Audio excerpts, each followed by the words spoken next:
ಶ್ರೀ ಗುರುಭ್ಯೋ ನಮಃ. ಶ್ರೀಕೃಷ್ಣಾಯ ನಮಃ.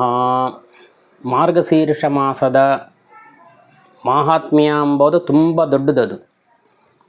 ಅದೆಲ್ಲ ಪಂಡಿತರು ಹೇಳುತ್ತಾರೆ, ನಾವು ಯೂಟ್ಯೂಬ್ ಬೇಕಷ್ಟು ಕೇಳುತ್ತಾರೆ. ಆದರೂ ನನಗೆ ತಿಳಿದ ಚಿಕ್ಕ ಚಿಕ್ಕ ವಿಷಯಗಳನ್ನು ಇದರಲ್ಲಿ ಹೇಳಬೇಕು ಅಂತ ಸಾಮಾನ್ಯ ಜನರಿಗೆ ತಿಳಿಸೋಕ್ಕೆ ಇದೊಂದು ದಾರಿ. ಹಾಗೆಂತ ಒಂದು ಚಿಕ್ಕ ಪ್ರಯತ್ನ ಇದು. ನೋಡೋಣ, ಒಂದೊಂದು ವಿಷಯವಾಗಿ 5 ನಿಮಿಷ ತನ ವಿಡಿಯೋ, 5 ನಿಮಿಷ 6 ನಿಮಿಷ ಇರೋದಷ್ಟೇ. ಒಂದೊಂದು ವಿಷಯವಾಗಿ ನೋಡೋಣ ಮೆಲ್ಲಗೆ. ಪರಮಾತ್ಮನೇ ಬ್ರಹ್ಮದೇವರಿಗೆ ಹೇಳಿದ್ದಿದೆಲ್ಲ. ಅಂದರೆ ದೇವರೇ ಹೇಳಿದ್ದಾನಂತಂದರೆ ಎಲ್ಲ ಪುರಾಣಗಳು ಅಲ್ಲಿಂದ ಬಂದದ್ದೇ ಅದು. ಆದ ಕಾರಣ ಇದು ನಾವು ದೇವರೇ ಹೇಳಿದ ಕಾರಣ ನಾವು ಅದನ್ನು ಮಾಡಬೇಕು ಎಂಬುದಾಗಿ ತಗೊಬೇಕು.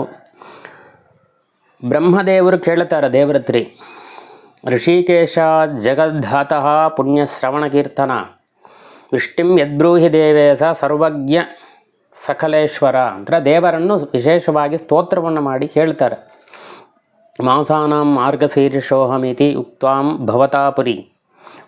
ಭವತಾಪುರಿ ತಸ್ಯ ಮಾಸಸ್ಯ ಮಾಹಾತ್ಮ್ಯಂ ಜ್ಞಾತುಮಿಚ್ಛಾಮಿ ತತ್ವತಃ ಕೋ ದೇವಸ್ಯ ಕಿಂ ದಾನಂ.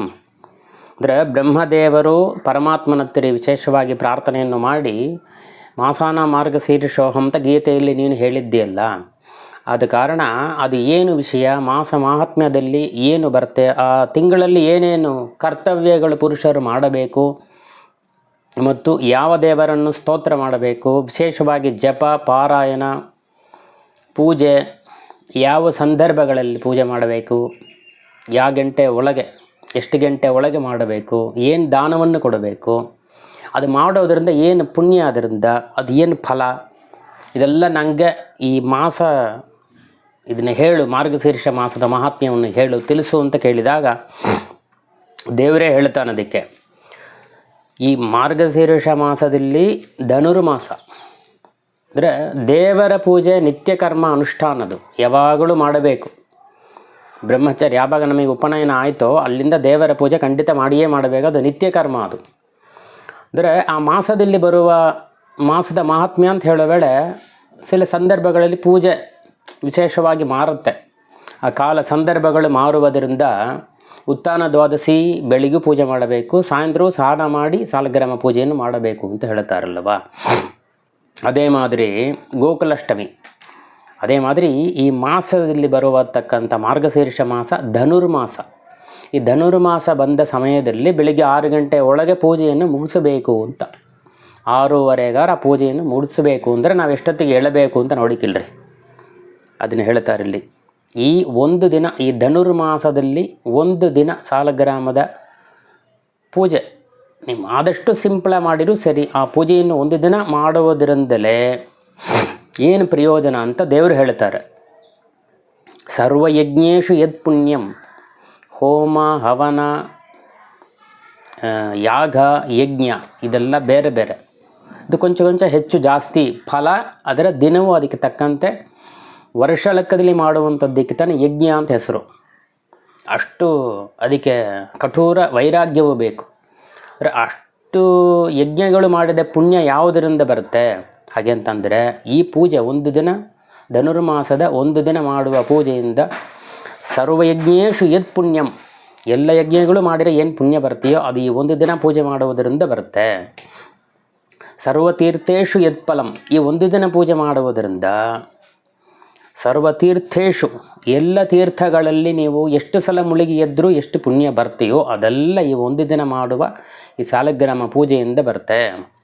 ತತ್ಫಲಂ ಸಮವಾಪ್ನೋತಿ, ಅದಕ್ಕೆ ಸಮಾನವಾಗಿ ಇಷ್ಟು ಯಜ್ಞಗಳು ಇಷ್ಟು ಸ್ನಾನಗಳೆಲ್ಲ ಮಾಡಿದರೆ ಏನು ಪುಣ್ಯ ಬರುತ್ತೆಯೋ ಅದು ಈ ಒಂದು ದಿನ ಮಾಡುವ ಸಾಲಗ್ರಾಮ, ಧನುರ್ಮಾಸದಲ್ಲಿ ಮಾಡುವ ಸಾಲಗ್ರಾಮ ಪೂಜೆಯಿಂದ ಅದಕ್ಕೆ ಸಮಾನವಾದ ಪುಣ್ಯ ಬರುತ್ತೆ ಅಂತ ಹೇಳ್ತಾರೆ. ತತ್ಫಲಂ ಸಮವಾಪ್ನೋತಿ ಮಾರ್ಗಶೀರ್ಷೇ ಕೃತೇ ಸುತಾಹ, ಅಂದರೆ ಎಲ್ಲ ದಾನಗಳು ಮಾಡಿರ್ತಕ್ಕಂಥ ಪುಣ್ಯಗಳು ಬರುತ್ತೆ ಅಂತ ಹೇಳ್ತಾರೆ. ಅಂದರೆ ಈ ಮಾಸದ ಮಹಾತ್ಮ್ಯದಲ್ಲಿ ಇದನ್ನು ಹೇಳ್ತಾರೆ, ಒಂದು ದಿನ ಮಾಡಿದರೆ ಇಷ್ಟು ಪುಣ್ಯ ಬರುತ್ತೆ ಅಂತ ಹೇಳಿದರೆ ಅದು ಮಾಸ ಮಹಾತ್ಮ್ಯವನ್ನು ಕೇಳೋದ್ರಿಂದಲೇ ಪುಣ್ಯ ಜಾಸ್ತಿ ಬರುತ್ತೆ. ಮಹಾತ್ಮ್ಯವನ್ನು ಕೇಳಬೇಕು ಅಂತಂದರೆ ಕೇಳಬೇಕು ಎಂಬ ಎನ್ನನ್ನುವೇ ದೇವರು ನಮಗೆ ಕೊಡಬೇಕು. ಕೇಳಬೇಕು ಅಂತ ಯೋಚನೆ ಬರಬೇಕು ಅಂದರೆ ದೇವರು ನಮಗೆ ಅನುಗ್ರಹ ಮಾಡಬೇಕು. ಅದು ಕೇಳಿರೆ ಮಾರ್ಗಶೀರ್ಷ ಧನುರ್ಮಾಸದ ಮಹಾತ್ಮೆಯನ್ನು ಕೇಳಿರೆ ಪುಣ್ಯ ಬರುತ್ತೆ ಅಂತಂದರೆ ಅದು ಕೇಳೋದ್ರಿಂದ ಭಕ್ತಿ ಬರುತ್ತೆ. ಭಕ್ತಿಯಿಂದ ಇನ್ನೂ ಹೆಚ್ಚು ನಾವು ಆ ಅನುಷ್ಠಾನಗಳಲ್ಲಿ ಬೆಳಿಗ್ಗೆದ್ದು ಸ್ನಾನ ಮಾಡಬೇಕು, ಸಂಧ್ಯಾವಂದನ ಮಾಡಬೇಕು, ದೇವರ ಪೂಜೆಯನ್ನು ಮಾಡಬೇಕು, ಆ ಟೈಮ್ ಒಳಗೆ ಮಾಡಬೇಕು ಹಾಗೆ ಅಂತ ಅಂಬೋದಿನ್ನು ಕೊಂಚ ಅಭ್ಯಾಸ ಮಾಡಿಕೊಬೇಕು ಹಾಗೆ ಅಂತ ಹೇಳಿ ದೇವರ ಮಹಿಮೆಯನ್ನು ಕೇಳುವುದರಿಂದ ಭಕ್ತಿ ಬರುತ್ತೆ. ಆ ಭಕ್ತಿಯಿಂದ ಇದನ್ನೆಲ್ಲ ನಾವು ಮಾಡೋಕ್ಕೆ ಪ್ರಯತ್ನ ಮಾಡಬೇಕು. ಆದ ಕಾರಣ ಈ ಮಾಸದ ಮಹಾತ್ಮ್ಯವನ್ನು ಕೇಳುವುದರಿಂದ ಇಷ್ಟು ಪುಣ್ಯ ಬರುತ್ತೆ ಅಂತ ಹೇಳ್ತಾರೆ. ಕೇಳಿದರೆ ಪುಣ್ಯ ಬರುತ್ತೆ ಸಾಕು, ನಾವು ಎದಕ್ಕೆ ಪೂಜೆ ಮಾಡಬೇಕು ಹಾಗೆ ಅಂತ ಹೇಳಲ್ಲ. ಕೇಳಿರಿಯೇ ಬರುತ್ತೆ ಅಂತಂದರೆ ನೀವು ಒಂದೊಂದು ಮೊದಲೇ ಸ್ನಾನ ಮಾಡೋಕ್ಕೆ ಅಭ್ಯಾಸ ಮಾಡಿಕೊಬೇಕು. ಹಾಗೆ ಒಂದೊಂದಾಗಿ ಮಾಡಿರಿ ಎಷ್ಟು ಪುಣ್ಯ ಬರುತ್ತೆ. ನಮ್ಮ ಇಡೀ ವಂಶವೇ ಅದು ರಕ್ಷಣೆ ಮಾಡುತ್ತೆ.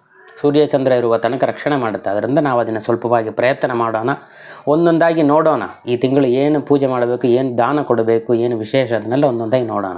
ಶ್ರೀಕೃಷ್ಣಾಯ ನಮಃ.